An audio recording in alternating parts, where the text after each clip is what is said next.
and it's indeed advisable to be associated with such persons rather than to shun them. So that's the photograph we have there on the front page of this day. But of course, the lead story of this day is a double-decker headline. That's 2015. That's the kicker. Lamido, so that's Sule Lamido, the governor of Jigawa, and PDP endorses Jonathan candidate. And the writer says, President accepts, says he is humbled. And then also on the front page of this day, there's a story just beside the photograph, just at the middle of the page there. Military captures Boko Haram in Kunduga, and 1 soldier killed, 4 others injured. And Police National trade barbs over report on torture. And on the front page there, Buhari, that's the kicker, just above the name flag of this day, just above the name flag, Buhari, troops deployed in Northeast, insufficient to rescue Chibok girls. Details will be found on page 11. And on the front page there, of course, of the page, $9.3 million cash seizure.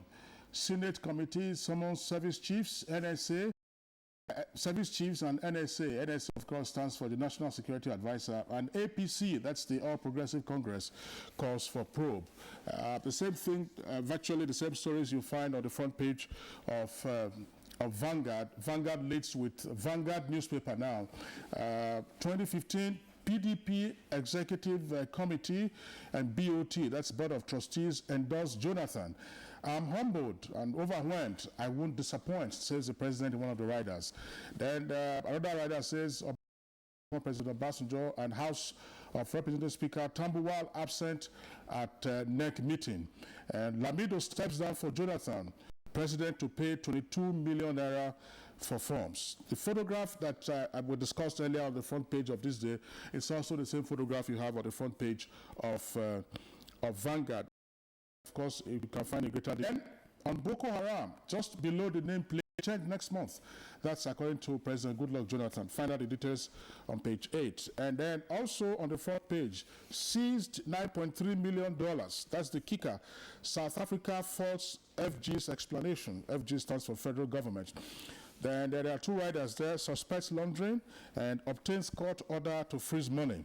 And APC raises 15 questions for presidency. Details on page 9. Synagogue, that's the building collapse. 17 of our nationals missing. South Africa, that's page 9. And NSA, service chiefs, governors, others get national awards on page 8. Basically, yeah, the same stories that you find on the front page of The Nation. Same story of the find on the front page of The Nation. South African court, OK seizure of Nigeria's $9.3 million. And federal government's arms deal claim rejected. Senate summons defense chiefs. But just 1 or 2 other different stories there. The story, it's a follow-up on the bombing that took place in Kano. Tighter school security soon, and 4 held for Kaduna attacks. Details to be found on page 12. And some earpiece promotional copies there at the top of the page. Amnesty alleges suspects torture. The police has already replied to that. Sports, Joseph Yobo, and business. Government releases 200 billion naira for projects. On the front page, of course, is also the PDP endorsement of President Goodluck Jonathan for the 2015 ticket. Claire?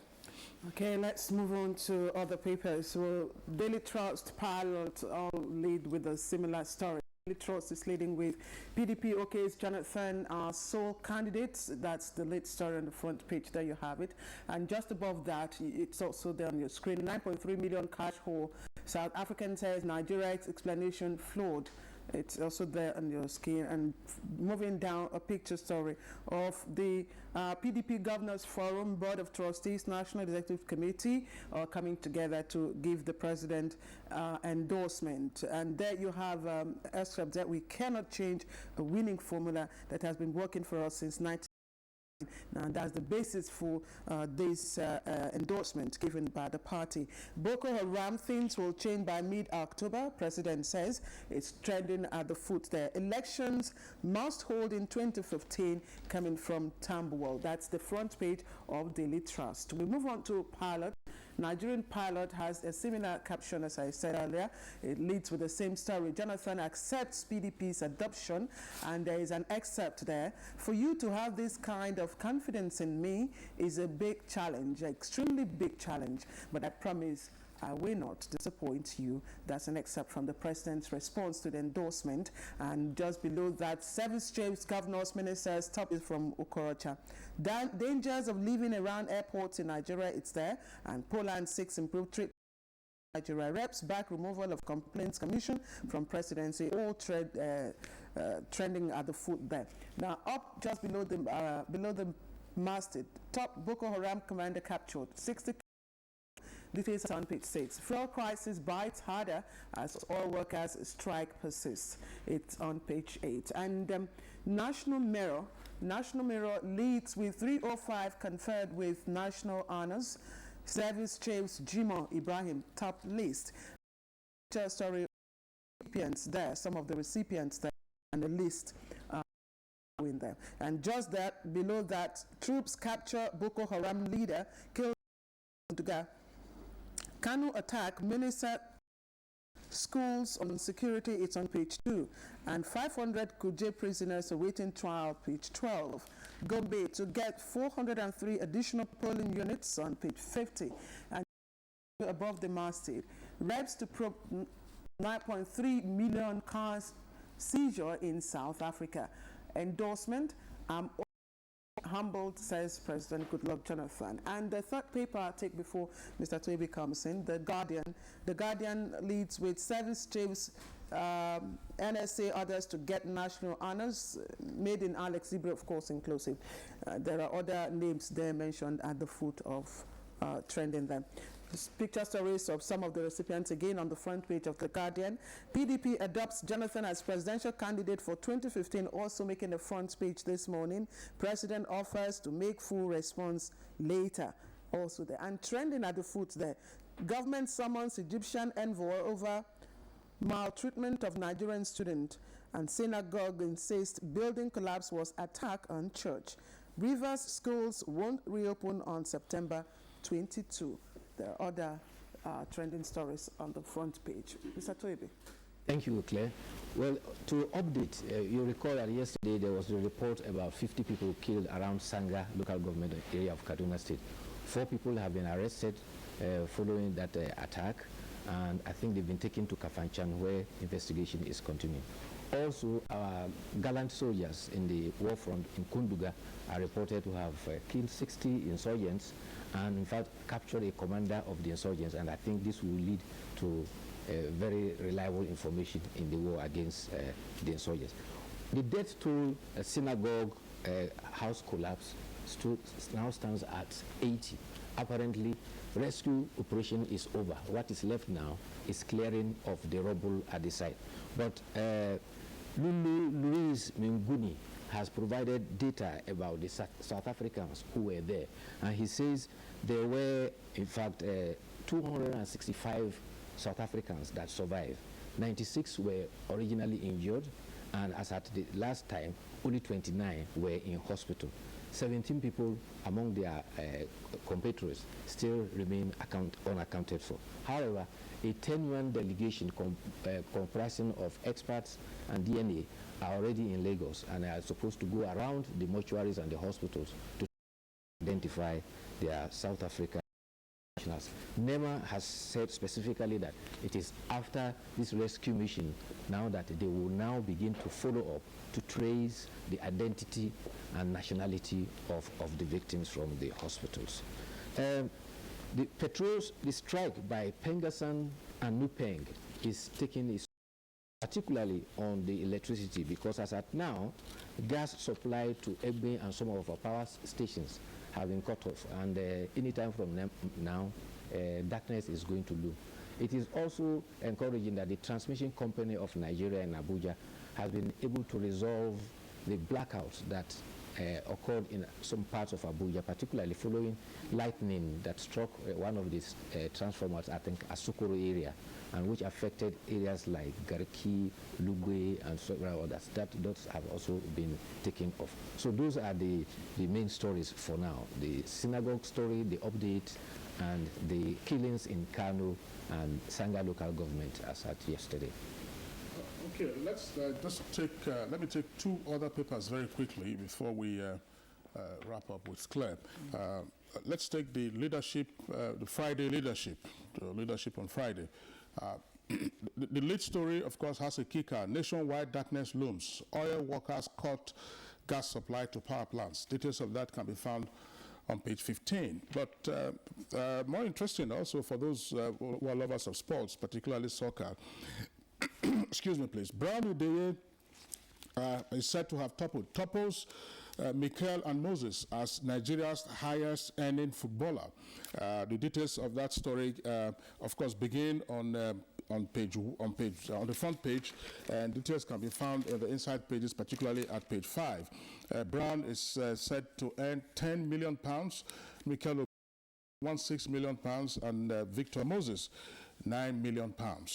And also on the front page there, elections must hold next year, says Tambuwal. Details on page 11. On page 8, promoted on the front page, of course, is PDP endorsement.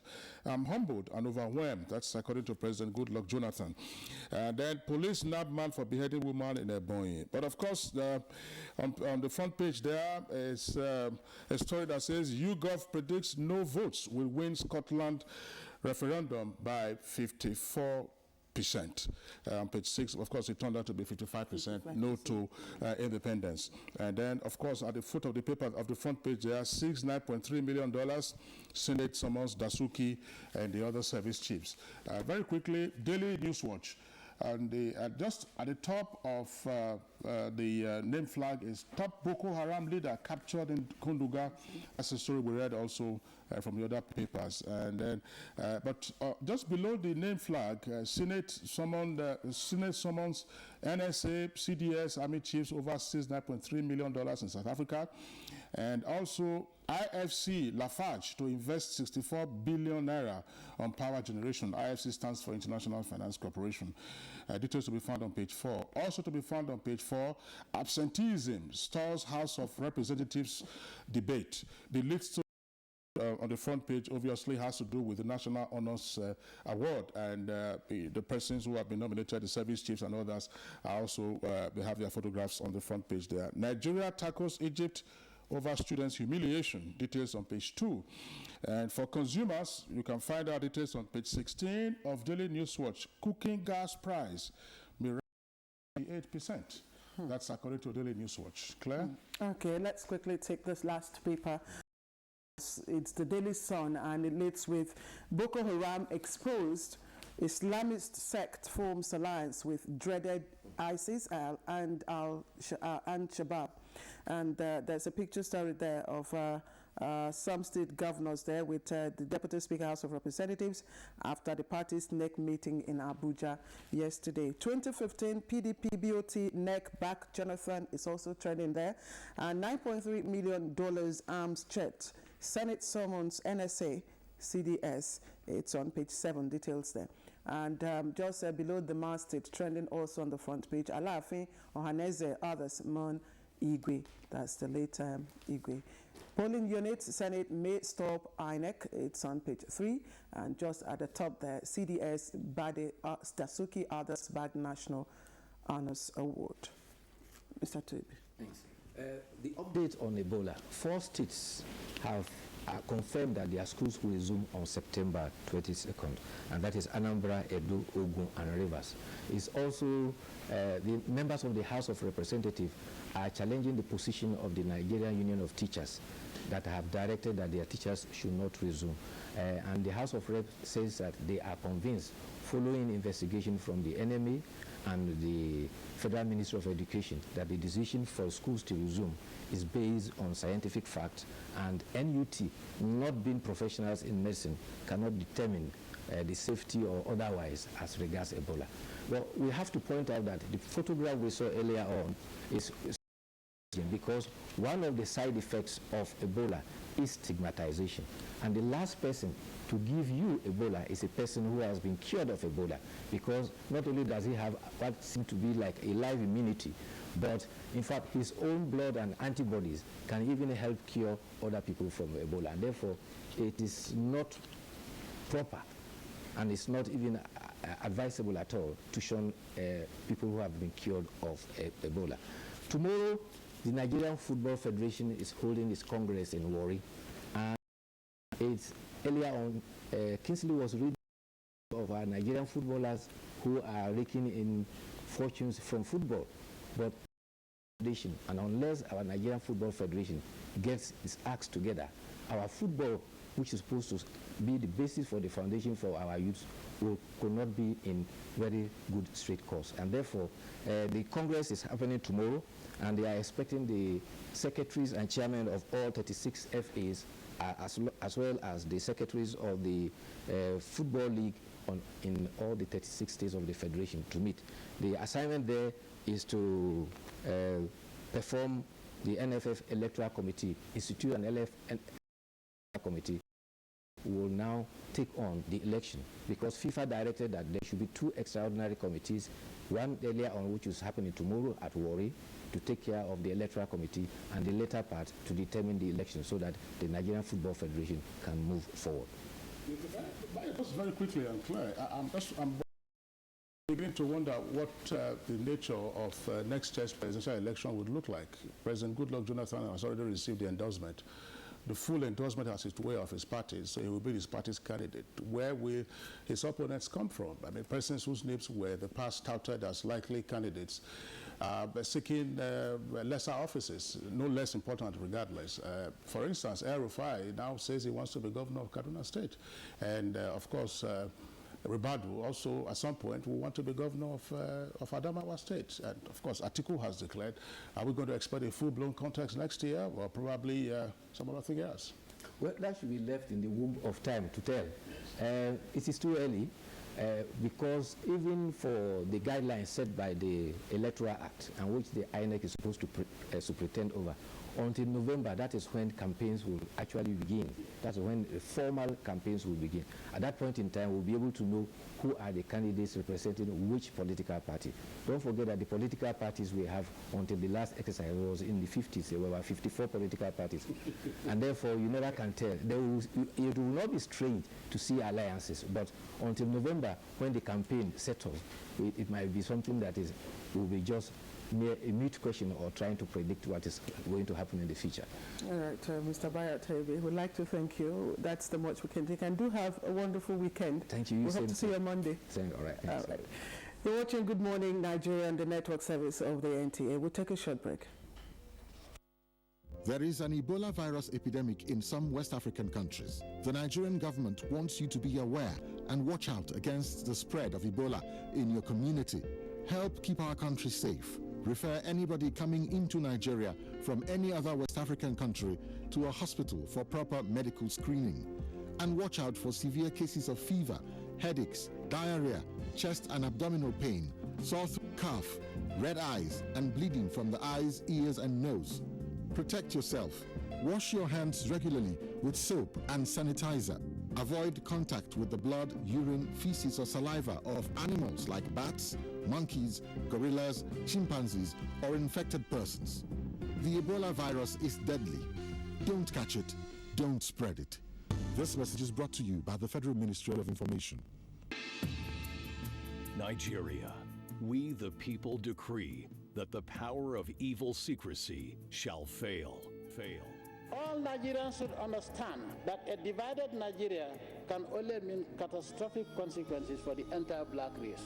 We all African countries count on you, and you're our beacon of hope. That when Nigeria sneezes, all of us will catch hold. All of us who look to Nigeria for lessons and inspiration never cease to thank God for this wonderful gift to Africa. Nigeria enjoys the respect, the admiration, the friendship, and the hope of an entire continent. The powerhouse of Africa. Nigeria.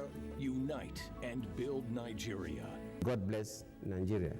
A message from protectors of Nigerian posterity.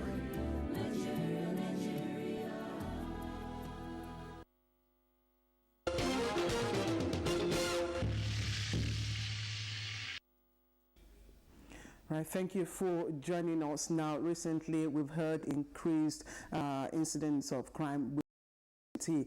There have been reports of armed robbery attacks in parts of Dutse Alaji, Kubwa, Jikoi, Kurudu, Nyanya, and all that. But this morning we're glad to have joining us on the program the new Commissioner of Police for the FCT, Mr. Wilson Inaligo, and he'll be here to shed more light on this. His FCT is not a new territory for him. Congratulations, Mr. Inaligo. Like I said, this is not a new territory for you. You've been here as ACP, Assistant Commissioner of Police, DCP, and now you are the CP.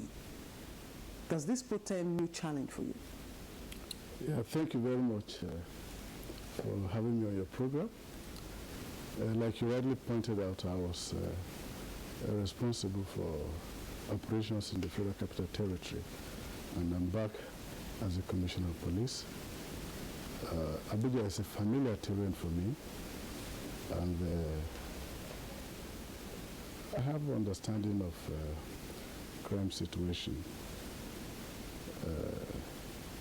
But my colleagues and I are doing everything we can to ensure that Abuja is safe and secure for all residents and visitors alike, so that business can thrive.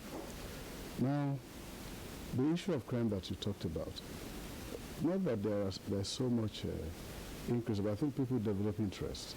I mean, confidence in place, and are forthcoming to report crime because they know we deal with the issue of crime. And when I assumed duty a couple of days ago, one of the first things I did was to get all our area commanders and divisional police officers and heads of department, and to put it clear to all that our policy is zero tolerance for crime in any form whatsoever, right from stealing of cars, theft of cars, or one chance. And we have in place different strategies to deal with this issue. I'm sorry, we'd just like to take a very quick short break. We'll be back to continue with this discussion. Okay, we'll just take a quick short break and we'll be back. A new day is almost a clean slate. The plethora of opportunities offered. The chance to choose. Investing in agriculture is the key.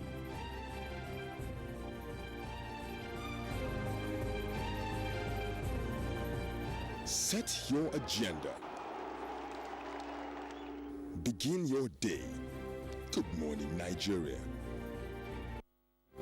A new day is almost a clean slate.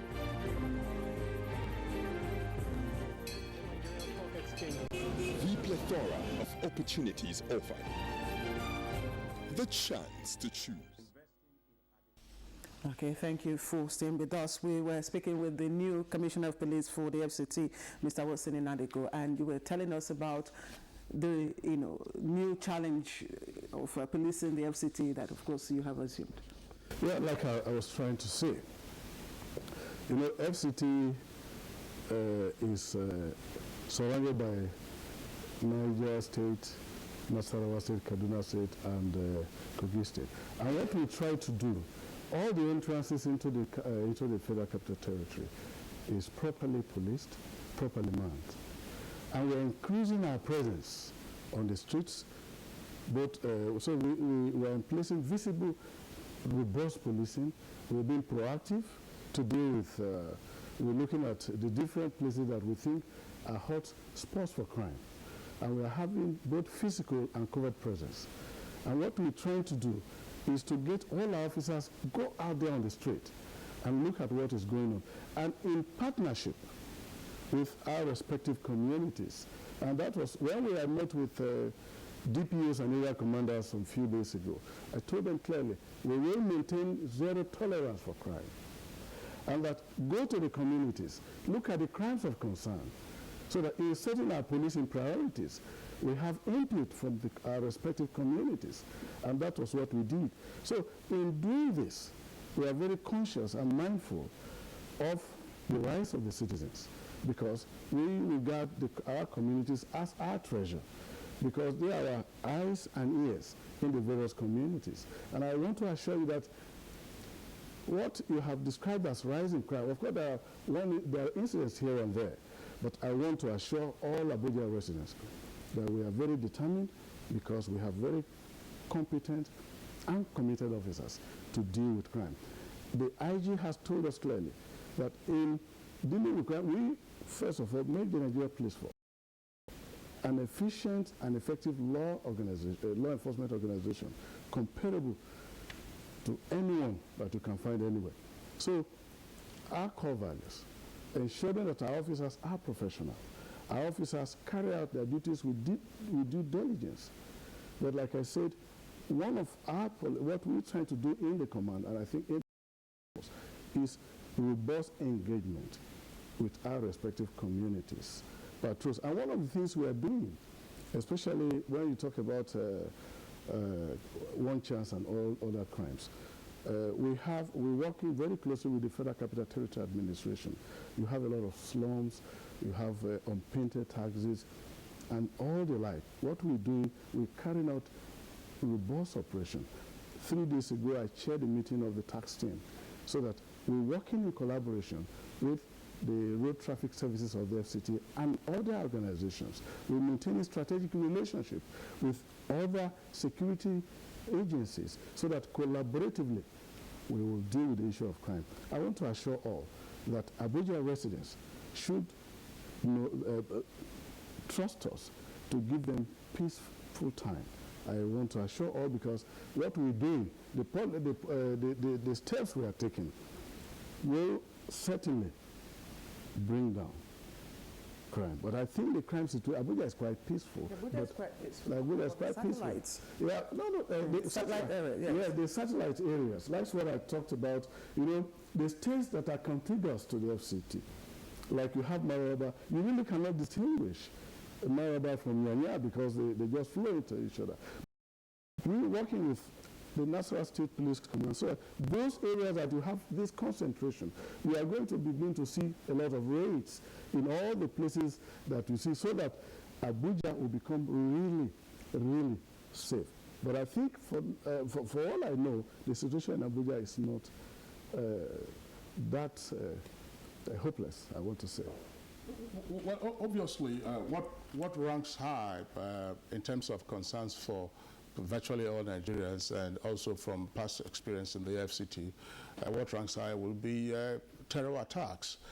But my colleague Claire asked, there are other kinds of crimes that are going on, or there are other kinds of crime that would need to be tackled. Crimes, property crimes, for instance, or crimes against the person. Besides terror, what are these other fairly common crimes that FCT residents should expect you to tackle much more effectively? FCT residents expect us to tackle the issue of one chance robbery. What do you mean? That is, when you find you're a passenger in a taxi, you enter a taxi and in the dark area you get pushed out and your bag taken away from you. And so we advise FCT residents, you want to board a taxi, possibly check the car, even the boot. Don't sit in front, sit behind the driver. So that even if the driver is alone, if you sit in front with him, he might just grab you, but if you sit directly behind him, he's going to stop the car to do anything. So we're dealing with that. And this, again, comes from our collaboration with the National Road Transport Workers, so that we remove the issue of operation of unpainted taxis in FCT is completely done away with. And that is why I told you, we are collaborating with the Federal Capital Territory Administration through the various agencies. Because when I started, I told you that we are engaging our communities so that we can in priorities. And so in dealing with that, not just preventing crime, but the fear of crime. Because if you deal with the crime that affects them directly, they get to have confidence in you, they get to trust you. And that's why we're having their input. And so when we are accountable and we invite them to come to us, then they are able to open up to us, and we're able to address those things that are really, really concerned. And one other crime that is of concern to Abuja residents is removal of cars from where parked. You park your car, maybe at the National Mosque, at the Millennium Park, Utako Market, you come out, you don't see it. So we have our covert operatives looking around, looking around to see people who just stay by cars and see whether how they open the doors to take your bag and all that. So the big crime of terrorism and all that all start from these very small crimes. And so it's all about your neighbor, about neighborhood policing, trying to look at what is the other person doing. Because it starts from those very small things and grow to become a monster. So we are looking at every aspect of crime. So we are adopting a holistic approach to preventing and managing crime. And so we encourage Abuja residents and visitors alike to be security conscious, to get to trust us, to get to believe in us, so that we can deliver the service they require. Because it's all about us, it's all about you. It's all because every member of the public should regard himself as a police officer. About three years ago, CCTV cameras were installed in the FCT. In particular the city itself. But how effective those CCTV cameras are is because you require this also to assist you in addition to your beat patrols. What will you do in terms of equipment and resuscitating those CCTV cameras?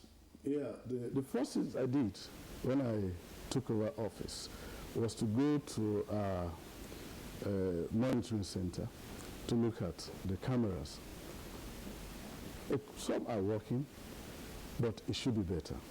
And one of the things we're trying to do is to contact the police management team, bring our observations to their notice, but some are quite working. I was impressed when I saw some of those things. But other than that, our business premises, individuals, we encourage them.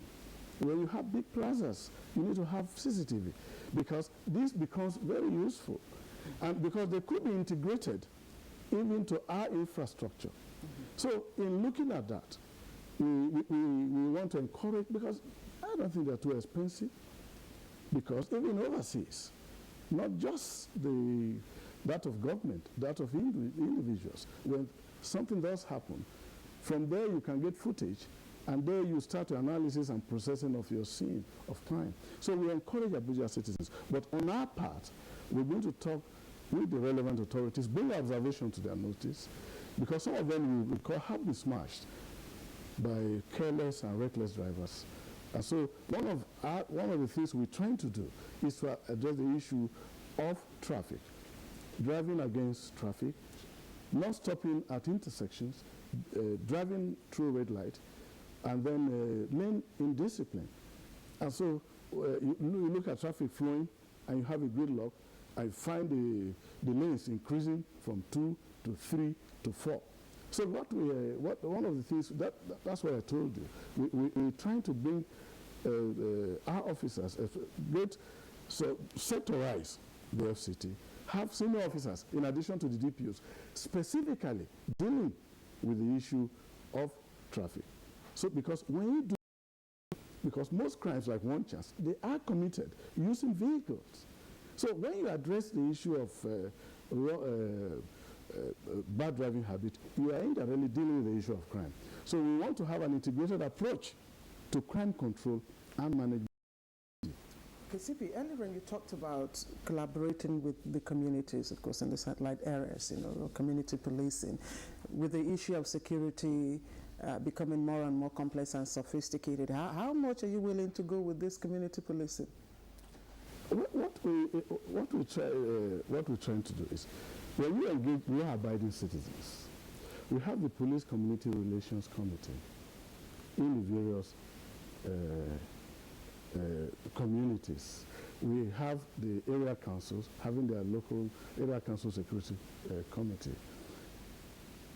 Because if you don't engage the community, if you don't see them as a treasure, you can't go in. Ultimately, they are all over the place. You cannot have police in every street corner. So it is one area we intend. Of course, because when the IB talks about having trust and confidence in the police, emanates from our dealings. When we become accountable, accountable and answerable, and then you engage in problem-solving approach with our community. So we intend that in our policing, we will go the full length to our community, law-abiding members of the community, the different stakeholders, hotel owners, the motor parks, market unions, drivers unions, all these stakeholders, even the banks, government establishments, all these people, we will engage them.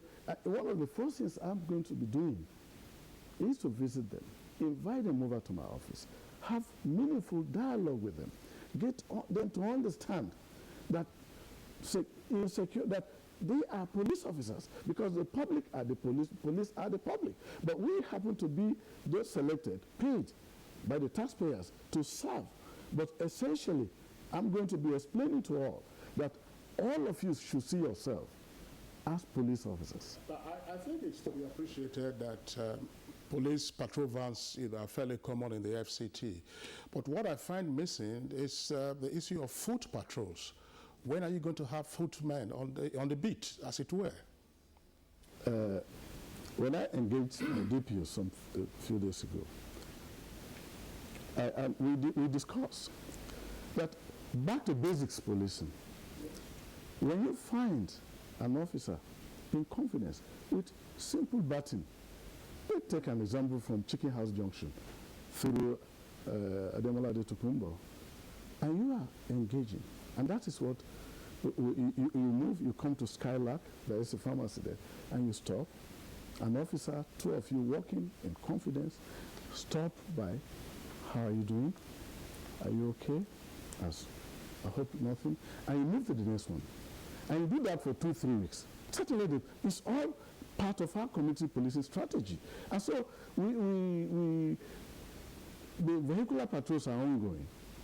You find a lot of foot patrols, but mostly at night, early hours. But you are going to find massive police presence on the street. Our officers having community contact, having engagement, discussing with them, perhaps even unarmed. You just walk to a business center, you walk to security of a guard on duty, you engage the person becomes your friend. And round the clock, you exchange contacts, the guy calls you, you call, so that once you build that relationship, that friendship, I believe the public is going to trust us. But we are going to be there on the street, both vehicular, foot patrols, and monitoring through our CCTVs and other devices. Okay, well, we'd like to thank Mr. Wilson Inalegu, who is the new Commissioner of Police for the Federal Capital Territory. Thank you for being with us on Good Morning Nigeria, and we wish you the very best in your policing efforts. Thank you very much. Okay, this is Good Morning Nigeria. We'll take a break now. When we return, we'll go to the issue of building collapse in Nigeria. What is going on? Haven't you heard? Samsung and Etisalat are having the most amazing free data and smartphone offer ever! Hello? Babe, you can now get all Samsung smartphones at the lowest prices at Etisalat Experience Centers or any authorized Samsung dealer. Yes, I know. First, you get up to 1.5 gigabytes free data once you buy the smartphone, and then double of every data bundle you buy of 200 megabytes and above for the next 12 months. Experience speed on everything from the Samsung Galaxy S5 to the Samsung Trend Lite at affordable prices. Etisalat, now you're talking. Have called our women because our pastoral land should be our pastoral. Those who are going to be farmers, on the TV, can't you see us in the meeting? Wallahi, I see plenty people. Wallahi, they show you one time. I know they go show them again. Wallahi, Musa, TV. On the TV.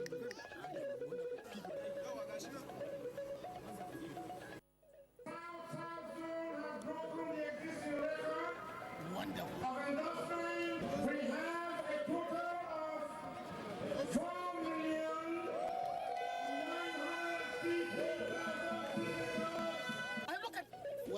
must go out. Everybody must attend our Tangram and Yes. Northwest and Northeastern zone. Yes. Okay, please, sir, can you just say something so that they can monitor your audio? Just say something. Okay. Let me welcome to our program this morning, Professor Charles. Okay, Professor, thank you for joining us. Thank you, madam. So, what's your field? Structural engineering. You're Vice President of Quran. Yes, sir.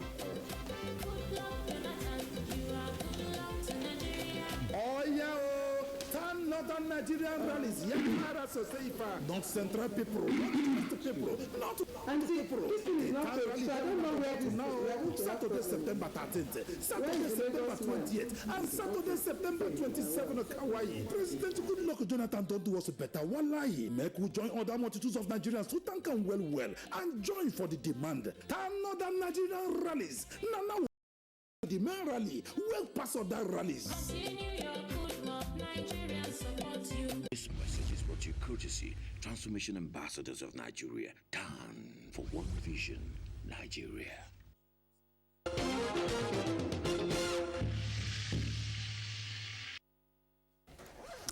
All right, thank you for joining us again on the program. Let's now talk the main issue for today on building collapse. Now, the frequency of building collapse in Nigeria is giving stakeholders cause for concern. And the recent one that happened at the Synagogue Church of All Nations in Lagos, where we understand over 80 people have been accounted or unaccounted for, and over 100 injured, has brought the issue of building collapse to the fore once again. Now, Anjibuno reports that over the years, despite frantic efforts to check the problem in Nigeria, challenges before the building sector remain numerous. Among efforts to help address the challenge of building collapse in Nigeria is the recommended grade of cement required for building in Nigeria, approved by the federal government and presented to the public by the Standards Organization of Nigeria.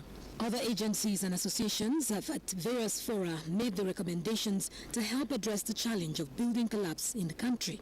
They stress the need for quality building materials, qualified workmanship, and adherence to due process in building construction. Experts say issues giving rise to challenges of building collapse include use of cheap and inferior materials, wrong interpretation of building designs, inadequate supervision, lack of maintenance culture, and the attitude of contractors. They stress that builders must employ competent artisans and ensure adequate supervision of workmen on site.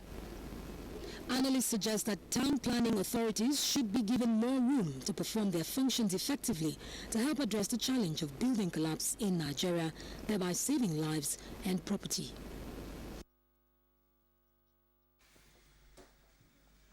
Joining us here in Abuja studio is Professor Charles Uko, who is the Vice President of Council on Regulation of Engineering in Nigeria, Quran. He's also Professor of Structural Engineering. Professor, thank you for joining us. Madam. And in our Lagos Network studio, we have also joining us B. Obayi. BB Obayi is Head Compliance Inspectorate, Standard Organization. Mr. Obayi, thank you for joining us. Very much, and good morning, Nigerians. Let's start off with Professor Uko here in Abuja studio. Professor, it appears that we haven't learned our lessons, from building collapse in Nigeria. Yes, madam. We find this last incident very unfortunate. About 80 lives lost. Of course, property worth millions of naira gone. When this happens, there are certain steps that need to be taken. The first one is that the client, the developer, that church, tell Nigerians whether they had an approved plan for that building up to the level they went. When we get that plan, find out whether what they built comply with that plan. And that is what Development Control Unit in Lagos will have to tell us. After that, that Quran we'll move in with the engineers to go and find out the rest of the things regarding what must have gone wrong with that building. See, building is a structural system. At the top, the walls or pillars or columns must support the roof. And if the walls cannot support the roof, and as you keep coming down in the building, you come to the ground floor, where you have the last set of pillars, or what we call columns. Those pillars sit on a footing, sometimes we call basket. As the case may be, depending on the type of structure, it could be pile foundations. But that finally sits on the soil. So first of all, the soil must be able to carry the building. The footing must carry the columns must carry the beams and slabs, and also the roof. What is the first step before any building? What is the first step to be undertaken by either the developer or the owner of the structure? Of course, an architect will be invited to design the building. When the architect finishes, the structural engineer comes in. Depending on the size of the structure, we will have to carry out soil tests on that site. The soil test will give us what we call the bearing capacity, the pressure that soil can carry from the superstructure, the load that is going to sit on it. If that is done, we may then decide the type of foundation that we use for that site. If the soil is very weak, we may decide to go for what we call a raft foundation, whereby we just put one large concrete slab, very thick, on that site, and everything is built on it. In that case, that building can only sink if we don't do our work well. But if we do our work well, it will not even sink. But you don't have the problem of collapse if the foundation is well taken off, and then the vertical load-bearing elements are also taken off. I understand that the soil test is very important, but does every structure require a soil test? Typically, bungalows may not on some sites. But you are going to put up a bungalow on a swampy area, you still need to do that because even the bungalow can sink inside a swampy soil. I was wondering, let me take off with Professor Charles Uku here in terms of the protection of a construction site. Usually a construction site, from what I see, is fenced around, usually with zinc or otherwise, to prevent intrusion of persons other than those who are working there. And from the recent incidents of building collapses that we have found in Nigeria, you find all manner of persons streaming in and streaming out. What is responsible for this failure of observing just a simple thing and say, look, fence off construction so that you prevent entry and exit that is unwarranted? It's a matter of enforcement.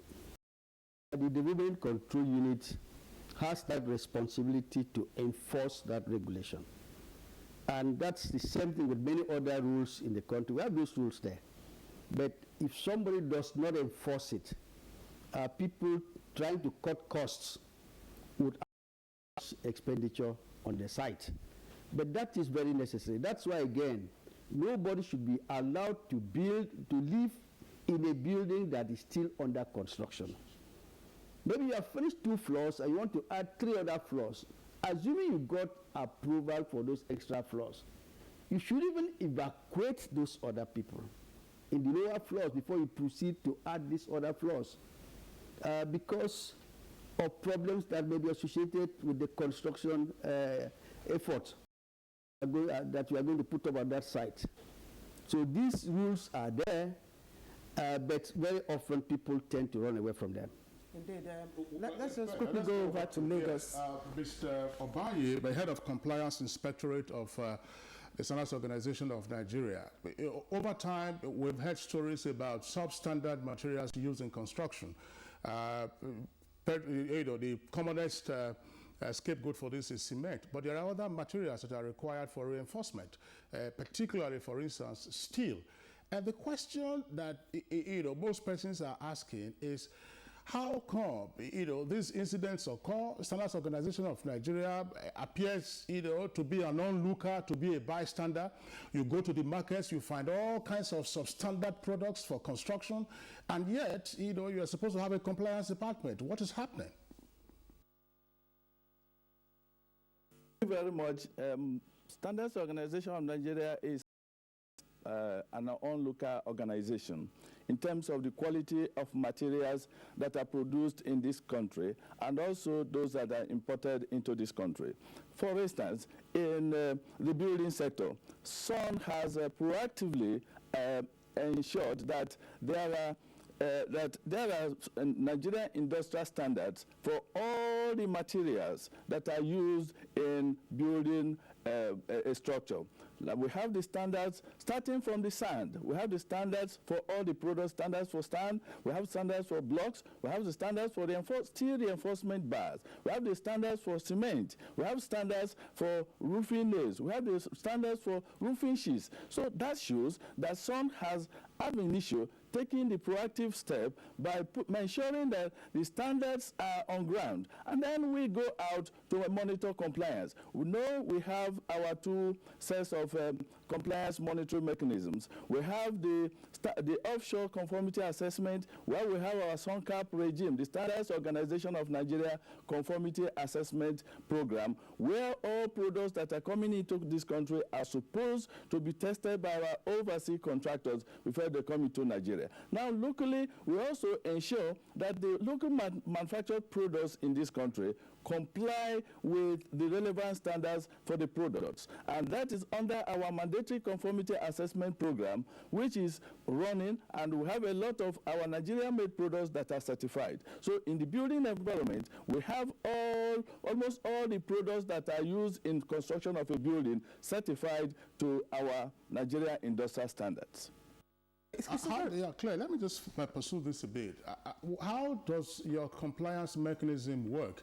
Yes, you have all these rules on the books, but out there, the evidence shows that structures are still collapsing because in some of the instances, substandard materials have been used. Exactly. In fact, the figure is put to it, Kingsley. That's just what 70% of the factors attributing to building collapse is said to be as a result of the use of substandard or deficient materials. And this falls within your purview.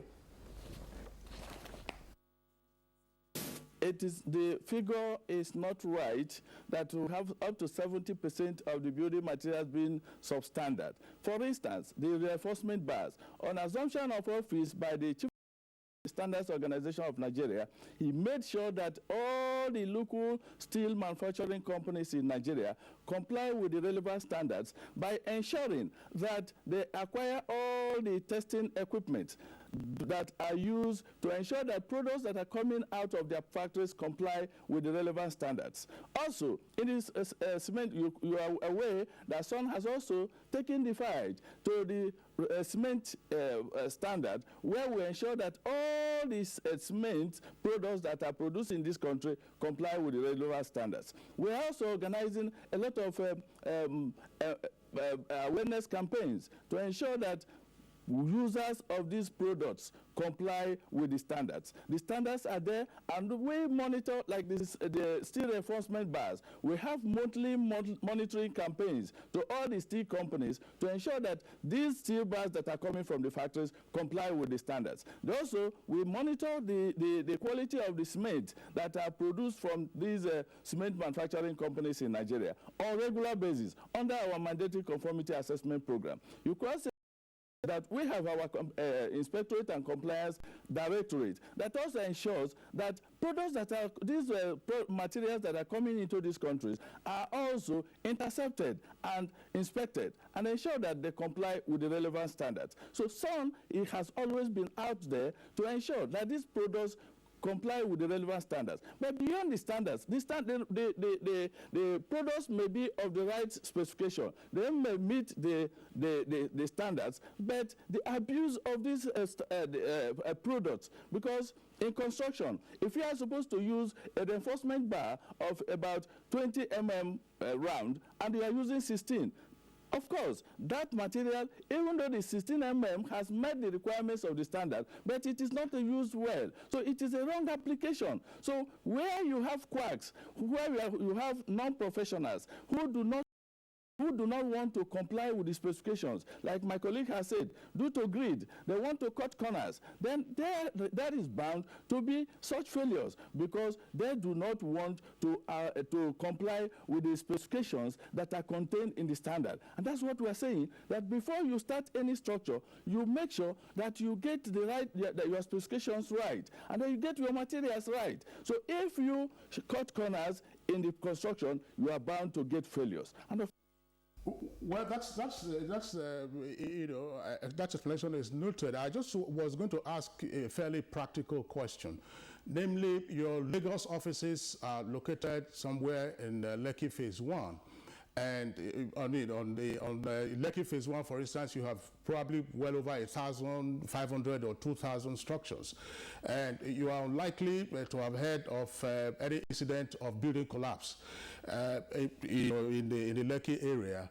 Is building collapse, therefore, also a function of affluence or poverty?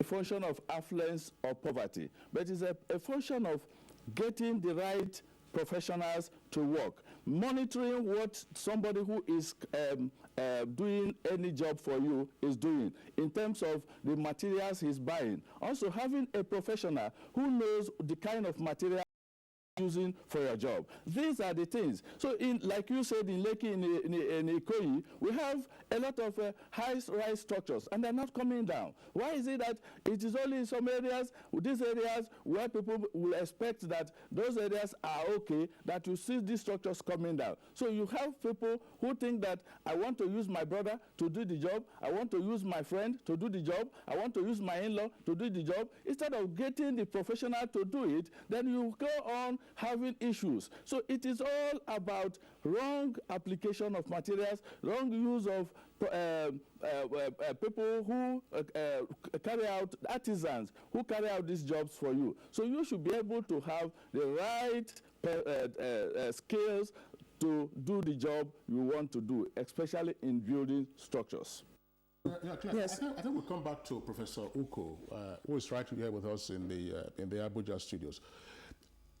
Is the engineering profession under threat from quacks and artisans?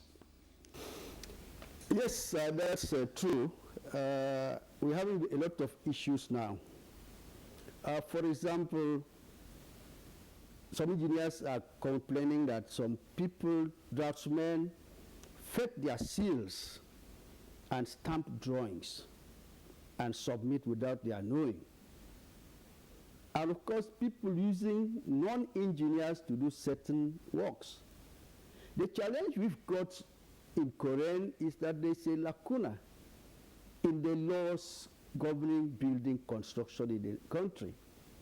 The building collapse have been there right from the 18th century.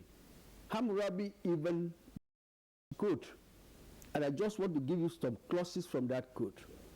229. It says, if a builder builds a house for someone and does not construct it properly, and the house which he builds fall in and kill its owner, then the builder shall be put to death. If it kill the son of the owner, the son of that builder shall be put to death. If it kill a slave of the owner, then he shall pay slave for slave to the owner of the house. If it ruins goods, he shall make compensation for all that has been ruined. And inasmuch as he did not construct properly this house which he built, and it fell, he shall re-erect the house from his own means. If a builder built a house for someone, even though he has not yet completed it, if then the walls seem toppling, the builder must make the walls solid from his own means.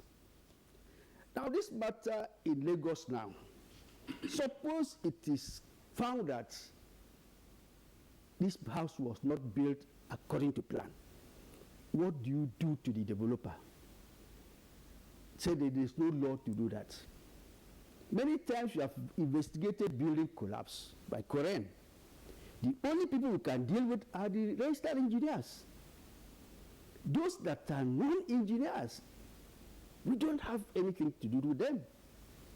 And so you find out that all kinds of people go to do things, and that has to be closed. For example, if you go beyond the plan approved for you, the movement control approved 2 floors for you, you go to build 4 floors.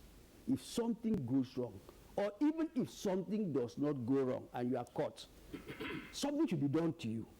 We don't have that deterrent effect yet in the country, and it's very necessary, because every time a building falls down, we go there, do report, and nothing happens to anybody.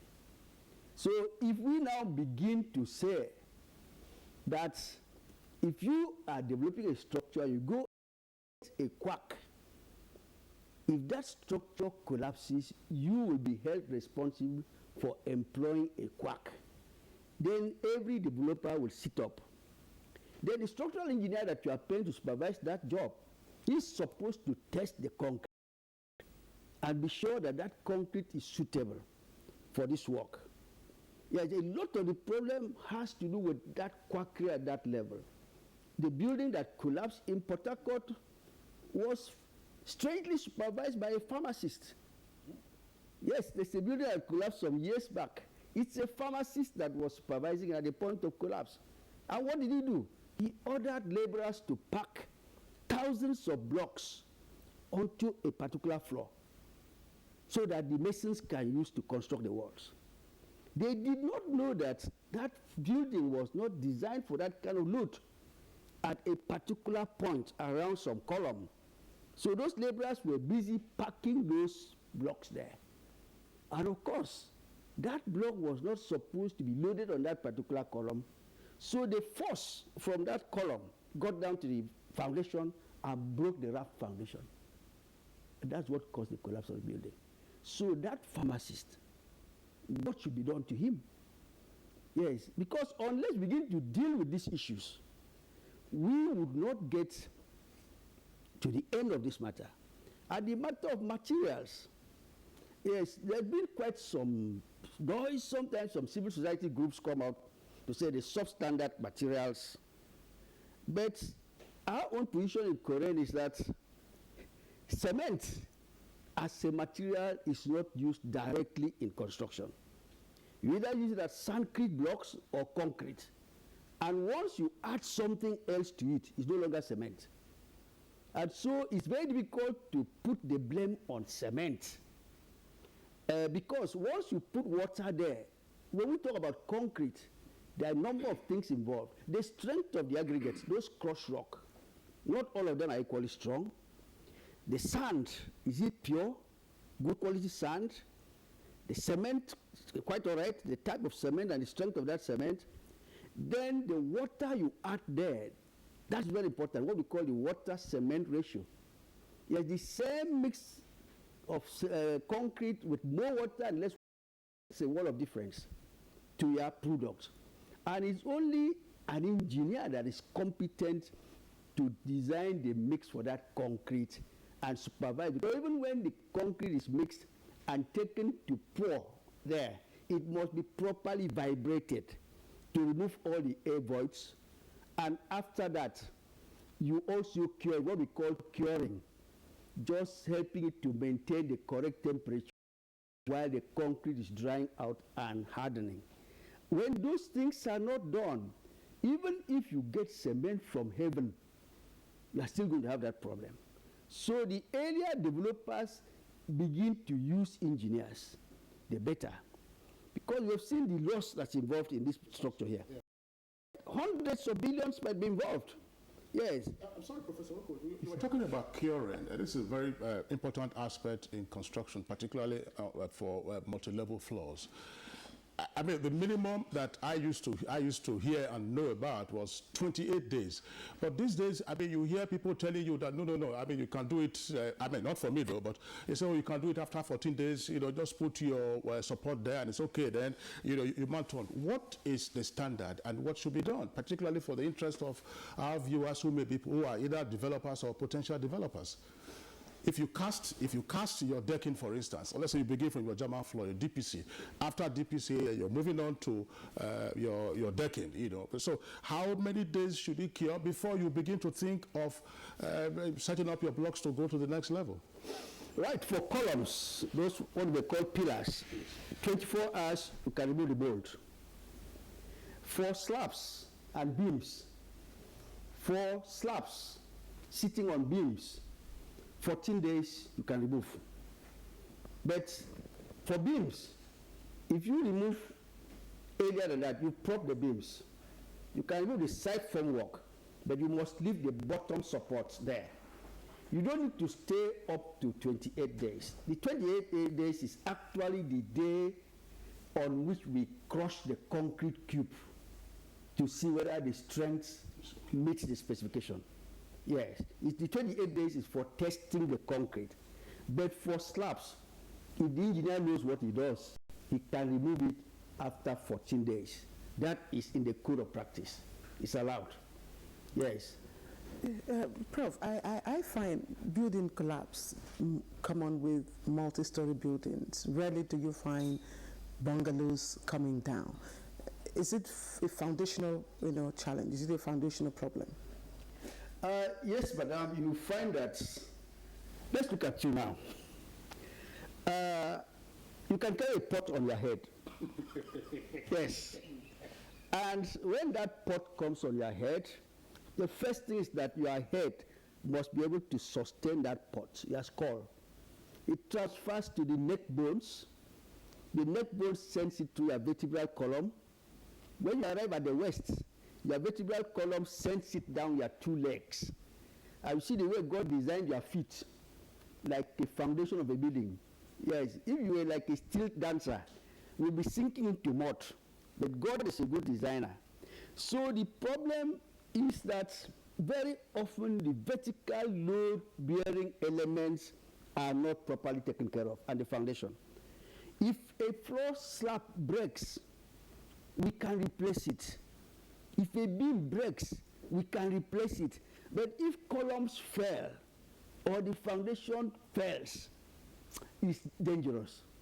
You can't stop the collapse of the structure. So, and we have this problem with multi-story buildings.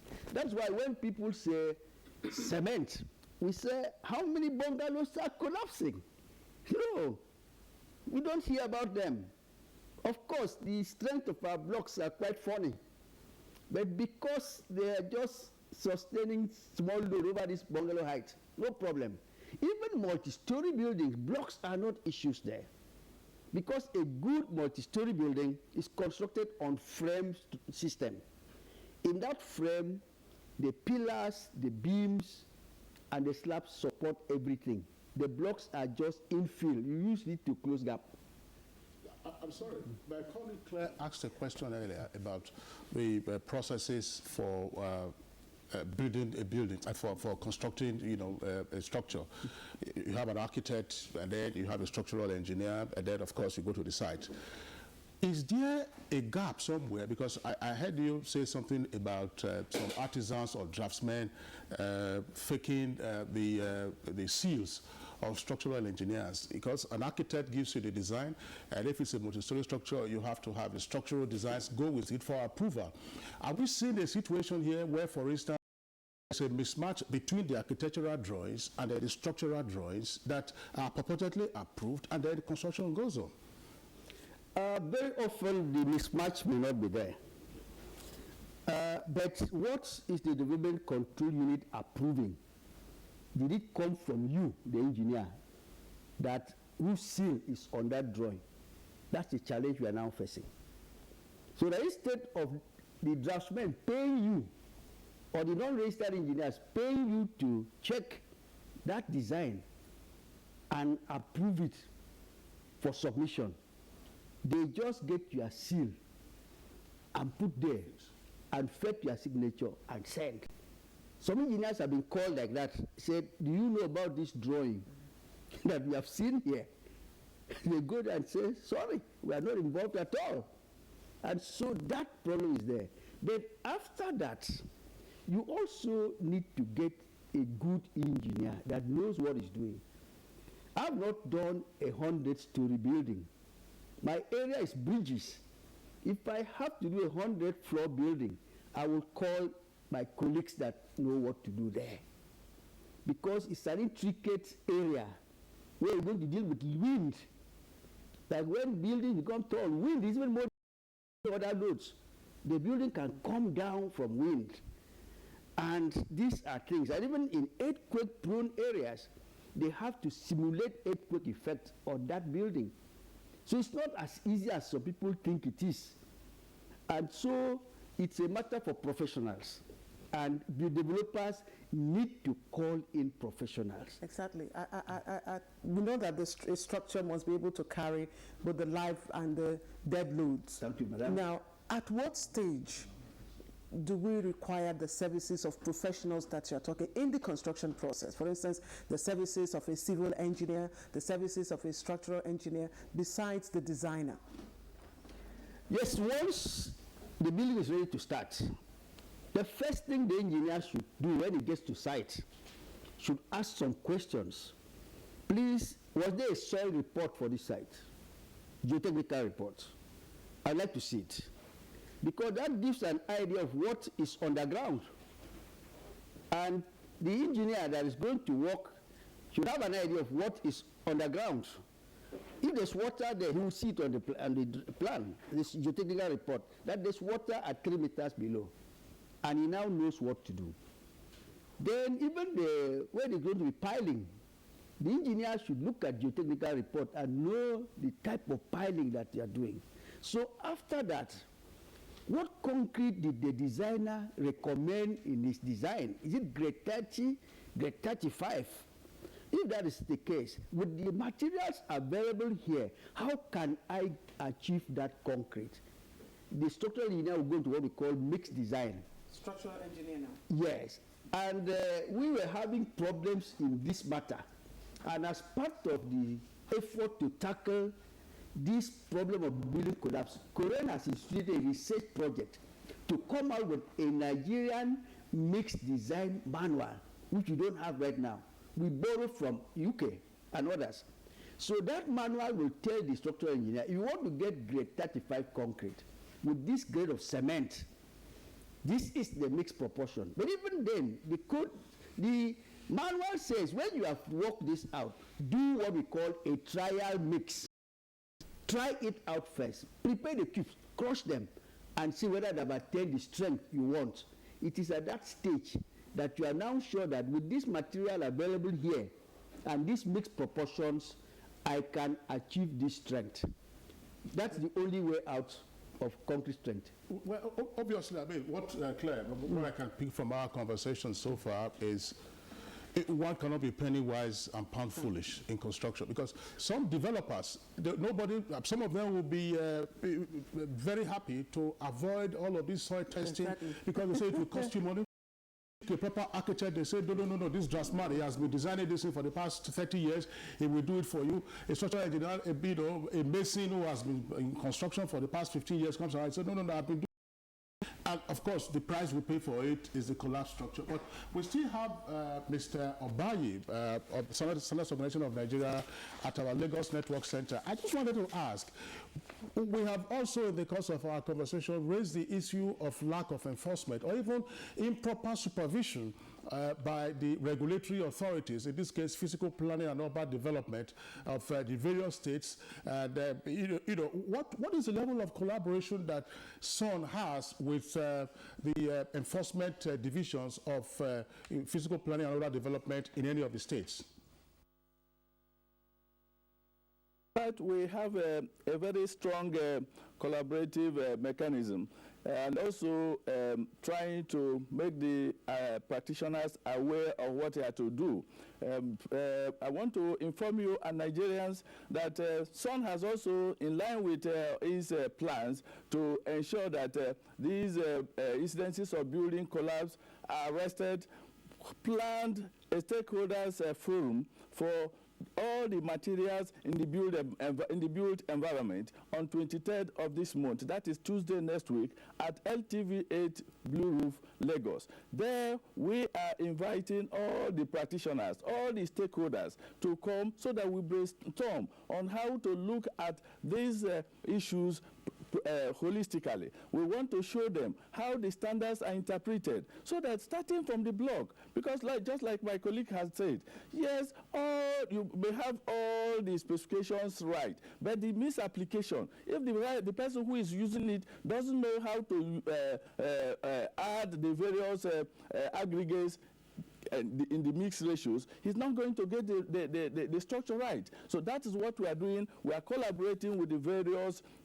sectors in the built environment to ensure that these problems are arrested. And also in other sectors, like the Cable Manufacturers Association of Nigeria, we are working with them. These steel sectors, we are working with them all in a bid to ensure that all the products that are made in this country conform with the relevant standards for the. That's what the organization is doing. It's part of our objectives, and we are on top of it. Okay, I would like to thank Mr. Bid Obaye, Head of Compliance Inspectorate of the Standards Organization of Nigeria, who's been speaking to us from the Lagos Network Center. Thank you for coming on Good Morning. Thank you very much. Okay, then we have also had with us in the Abuja studio Professor Charles Uko, is a professor of structural engineering and vice president of COREN. Prof, would like to thank you, but just before we sign off on you, I mean, Nigerians and our audience, of course, hear about building integrity. What is building integrity, and what are the signs to watch out for, whether under construction or if it's a lived apartment or a lived structure? These structures are designed according to what we call limit state concept. There are two limit states. One of them is that of what we call the ultimate limit state, that is collapse. In the case of human beings, that is death. Then there's what we call the serviceability limit state. That has to do with how serviceable the structure is. If there's excessive cracking, excessive deflection, excessive vibration, then that structure has failed serviceability limit state. It may not collapse. And so when we look at the structural integrity, like when people went to the site in Lagos, they saw that there's a 9-floor building under construction close to the collapse one. And the preliminary report they have sent to us is that they should halt that one. Let us carry out integrity checks on that one also before trouble comes. In that case, we would go to that structure, use Schmidt hammer, and put on the concrete columns and slabs. And that hammer gives us an idea of the strength of concrete in that structure. Then we look at the drawings. Now use that strength we have seen and recalculate and see whether that design can take the load it's supposed to take. There's what we call electric half cell that we can bring, put on a slab. It will show us where the reinforcements are, tell us the size of the reinforcement, tell us the spacing of the reinforcement, and tell us the depth of the slab. Those equipment are there. So when we do that, we'll even compare it with what was designed, and then go to computers, put in that data, and check the way it is built. Can this facility sustain the load it was meant to do? And then these loads are different. For example, if your own building, 1.5 kiloton per meter square residential, what is the meaning of that? About putting 1.5 bags of cement all over the room. That's the meaning of 1 kiloton per meter square load. If we are designing a church where there's free sitting as a story level, That is 4 kilonewtons per meter squared. The load recommended is 4 bags of cement all over the place.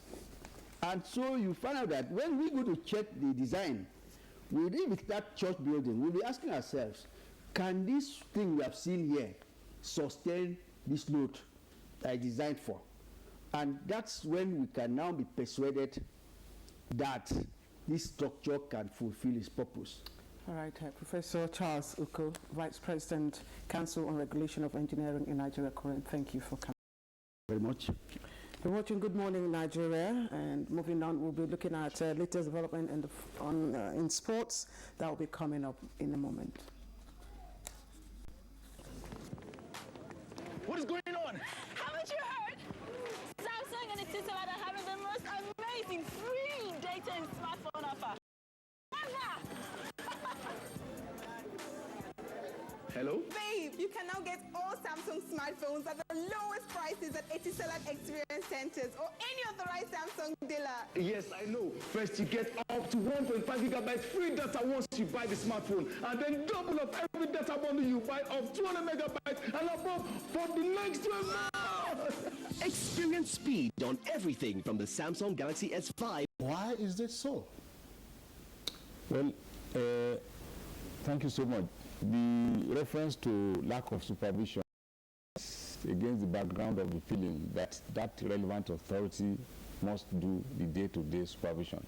And this is not essentially so, because knowing that, the rate at which these buildings are coming is very high, and capacity of individual department to handle such supervision would, not just be there. We, on our own part in the Federal Capital Territory Development Control Department, we have had to outsource, so to say, that function to private consultants that are registered and are known to be competent to handle such supervisions. To that extent, for every building in the Federal Capital Territory that is approved today, we get professional structural engineers and builders that will attest to the fact that they will be supervising these buildings on a day-to-day basis, and we will only be monitoring to be sure that such persons are there at the appropriate time. And to that extent, they don't just indicate that they are going to do this. They certify in writing, and they attach documents to the effect that they are actually qualified to do so by way of registration with the relevant professional body, as well as the submitting their CVs that suggest that they have actually got that qualification. How do you oversight them? It's not just sufficient to outsource. Yes, outsource and give in writing. No, how do you oversight that they're doing what they're supposed to do? Yeah, there are regular stages in the building that have to be monitored by our own people directly, and there is setting out approval that you grant, and for them to have that, all the reinforcement rods that are supposed to be in right proportions as well as right spacing are monitored, snapped, written down to be sure that actually what was indicated in the drawing is what is being put there before they are covered with concrete. And then the mix of the material that's also used is monitored at that level. Then until you get to any slab level, for every slab level we monitor and make sure that those combinations are in place before we cover them up, and then we snap and also write them down.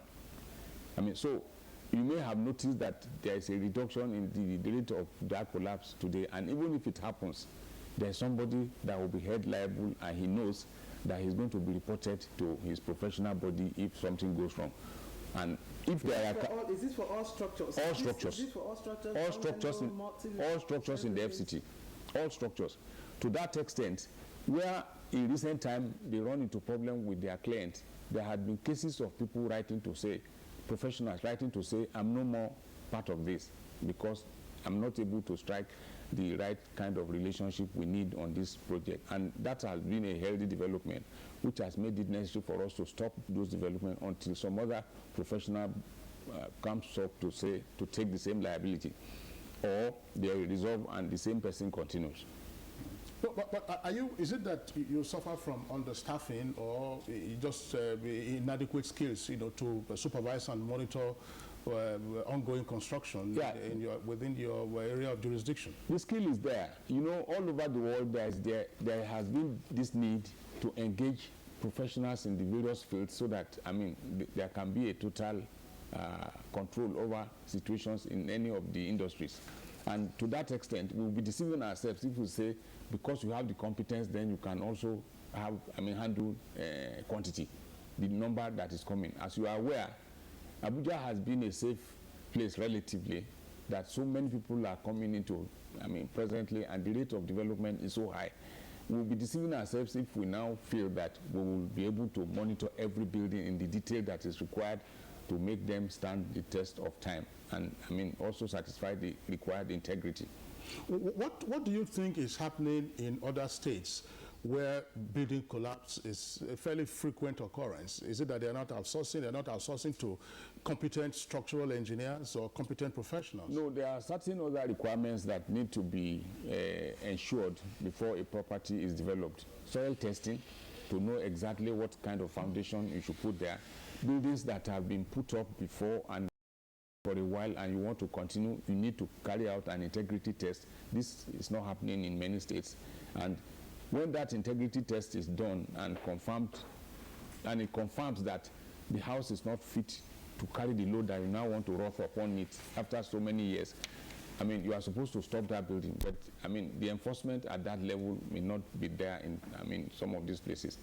You also find a situation where this attestation I told you about, where people come to confirm that I'm going to be responsible for any liability that happens on this building. It's not, as stringently applied in some states because of capacity.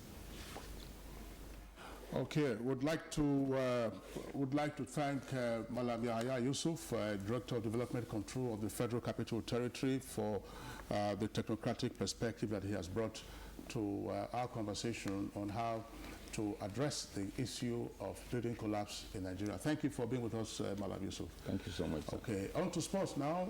Consequent upon the poor run of the Super Eagles, Nigeria has dropped in the FIFA World Ranking, just as Commonwealth Games gold medalist Blessing Okagbare has reaped the benefit of hard work.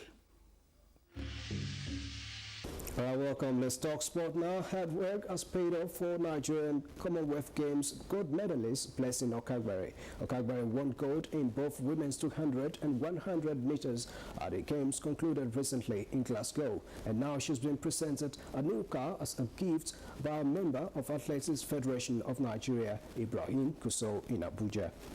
I promised, which was motivational, that if Blessing... I had a conversation today, for instance, on how to check building collapse. Yesterday, of course, we dealt with the immunity clause in the Constitution, what to do with it. Also, in the course of the week, we had discussed the role of the youth in competitive politics and how to energize them for purposes of national development. Would like to thank you for being with us the whole of this week. Next week, of course, we'll be back here on Monday.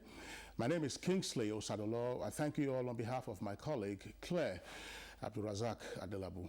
Thank you. Have a nice weekend.